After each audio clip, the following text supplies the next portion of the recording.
ప్రభునందు ప్రియులైన మీకందరికీ యేసుక్రీస్తు ప్రభువారి నామములో శుభవందనాలు తెలియజేస్తూ ఉన్నాం. ఎడారిలో సెలయేర్లు అనే ఈ దిన ధ్యానము కొరకై స్వాగతం. జూలై 24. అప్పుడు వారు ఆయన మాటలు నమ్మిరి, ఆయన కీర్తి గానము చేసిరి. అయినను వారు ఆయన కార్యములను వెంటనే మరిచిపోయిరి, ఆయన ఆలోచన కొరకు కనిపెట్టుకొనకపోయిరి. అరణ్యములో వారు బహుగా ఆశించిరి, ఎడారిలో దేవుని శోధించిరి. వారు కోరినది ఆయన వారికి ఇచ్చెను, అయినను వారి ప్రాణములకు ఆయన క్షీణత కలగజేసెను. కీర్తన గ్రంథం 106వ అధ్యాయం 12 నుండి 15వ వచనం వరకు. మోషే గురించి చదువుకున్నాం కదా. అతడు కనిపించని వాటిని చూస్తూ అన్నింటినీ భరించాడు. అయితే ఇక్కడ వ్రాసి ఉన్న దాని ప్రకారం ఇశ్రాయేలీయుల ధోరణి దీనికి వ్యతిరేకంగా ఉంది. పరిస్థితులు అనుకూలంగా ఉన్నప్పుడే వాళ్ళు సహించారు. వాళ్లకు ఏది అనిపిస్తే దాని ప్రకారమే ప్రవర్తించారు. అదృశ్యుడైన నిత్యదేవునిలో వాళ్ళు నమ్మకం ఉంచలేదు.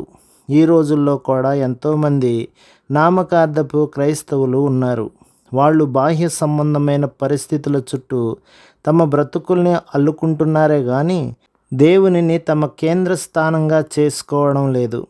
ప్రతి విషయంలోనూ తననే చూడమంటూ దేవుడు మనల్ని మళ్ళీ మళ్ళీ అడుగుతున్నాడు. ఆయన ఆదేశ ప్రకారమైన దేనిని తేలికగా చూడవద్దని హెచ్చరిస్తున్నాడు. ఇశ్రాయేలు ప్రజల గురించి అప్పుడు వారు ఆయన మాటలు నమ్మిరి అని చదివాం.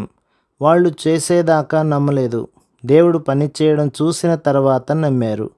ఎర్ర సముద్రం వద్దకు వచ్చినప్పుడు నిజంగా దేవుడిని గురించి సందేహించారు. అయితే దేవుడు వారికి దారి ఏర్పరచి అవతలి వైపుకు దాటించిన తర్వాత ఫరో సైన్యమంతా మునిగిపోవడం చూసిన తర్వాత నమ్మారు.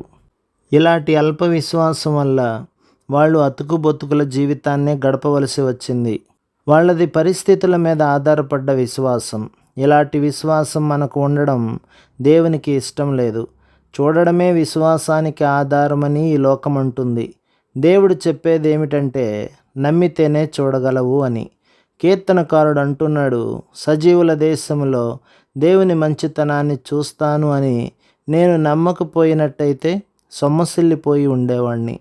పరిస్థితులు అనుకూలంగా ఉన్నప్పుడే దేవుని నమ్ముతున్నావా, లేక పరిస్థితులు ఎలా ఉన్నప్పటికీ నమ్మకాన్ని దేవునిపై నిలుపుకోగలుగుతున్నావా? విశ్వాసం అంటే కంటికి కనిపించని దాన్ని నమ్మడం.